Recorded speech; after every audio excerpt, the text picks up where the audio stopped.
Masya Allah, inilah rahasia penciptaan surga dan neraka. Jika surga dan neraka tak ada, apakah kita masih mau menyembah Allah dengan sepenuh jiwa?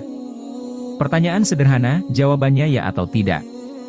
Tapi, hal ini justru membuat sebagian orang bingung. Mungkin ia berniat menjawab, ya, tapi tak dapat menyertakan alasannya secara lugas. Perlu kita ketahui, bahwa Allah Subhanahu wa Ta'ala telah menciptakan surga dan neraka sebagai salah satu ciptaannya yang paling awal, bahkan jauh sebelum manusia diciptakan. Surga mutlak menjadi manifestasi rahmat Allah yang tiada terkira nikmatnya, sementara neraka menjadi gambaran betapa pedih dan mengerikannya kemurkaan Allah pada manusia yang lalai dan sombong. Sebagai hambanya yang lemah dan tak berdaya, kita hanya dapat beribadah dengan ikhlas agar didekatkan kepada surganya dan dijauhkan dari nerakanya. Tapi, apakah hanya sebatas itu saja? Rasulullah Shallallahu Alaihi Wasallam bersabda, ketika Allah menciptakan surga dan neraka, Dia mengutus Jibril untuk melihat surga. Allah berfirman, lihatlah ke surga dan lihatlah apa saja yang telah aku sediakan untuk para calon penghuninya. Maka Jibril pun mendatangi surga, kemudian melihat surga dan segala sesuatu yang telah Allah sediakan untuk para calon penghuninya. Kemudian, Jibril kembali kepada Allah dan berkata, demi keperkasaan MU, tidak ada seorang pun yang mendengar tentang surga kecuali dia pasti ingin memasukinya. Lalu Allah memerintahkan agar surga dikelilingi oleh hal-hal yang dibenci.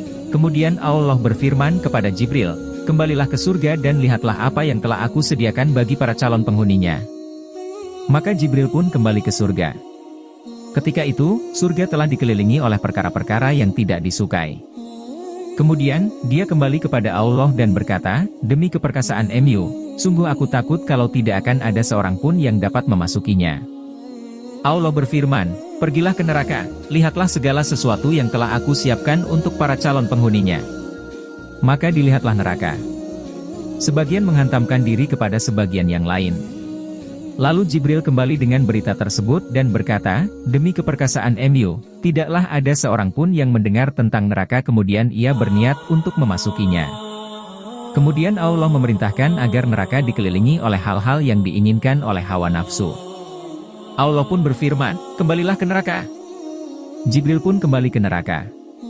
Setelah kembali darinya, Jibril berkata, demi keperkasaan MU, aku khawatir tidak akan ada yang selamat dari neraka, kecuali ia pasti memasukinya.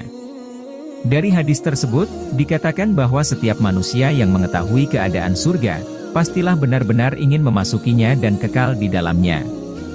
Berdasarkan riwayat-riwayat syahih, surga dipenuhi oleh segala macam kenikmatan seperti sungai-sungai yang dipenuhi susu dan madu, makanan dan buah-buahan yang lezat tak terbayangkan, bidadari-bidadara cantik dan rupawan yang dapat membuat manusia yang melihatnya terkesima hingga ratusan tahun lamanya dan masih banyak lagi.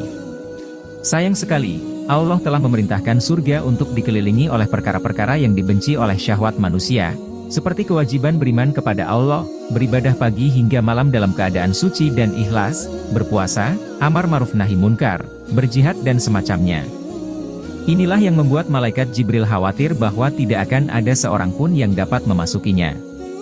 Berbeda dengan penciptaan neraka, yang dipenuhi oleh berbagai macam siksaan yang amat berat lagi menakutkan. Bahkan, dalam suatu riwayat, sehelai pakaian ahli neraka yang digantungkan di ujung bumi saja dapat membumi hanguskan planet ini berserta isinya. Naudzubillah. Hanya saja, Allah telah memerintahkan agar neraka dikelilingi oleh setiap perkara yang digemari oleh hawa nafsu. Banyak sekali contohnya, berzina, mengumpat kepada orang tua, tidak berbakti kepada guru, terutama guru agama, berjudi, mabuk-mabukan, makan dan minum tanpa peduli halal dan haram, seterusnya. Karena hal ini pula lah, malaikat Jibril menjadi semakin khawatir, neraka semakin penuh, sementara surga semakin sepi. Rasulullah menyampaikan hadits di atas bukan untuk menakut-nakuti kita akan siksa neraka, bukan pula untuk membuat kita merasa santai di dunia karena seakan-akan sudah mendapat jaminan di dalam surganya. Melainkan, ingin menunjukkan kekuasaannya terhadap setiap makhluk, agar umatnya dapat mencintainya, sebagaimana Rasulullah yang tulus mencintai Allah. Itulah pesan-pesan tersirat yang selalu beliau sampaikan hingga akhir hayatnya, ya, karena kita sudah mencintai Allah sepenuh jiwa dan raga. Wallahu alam.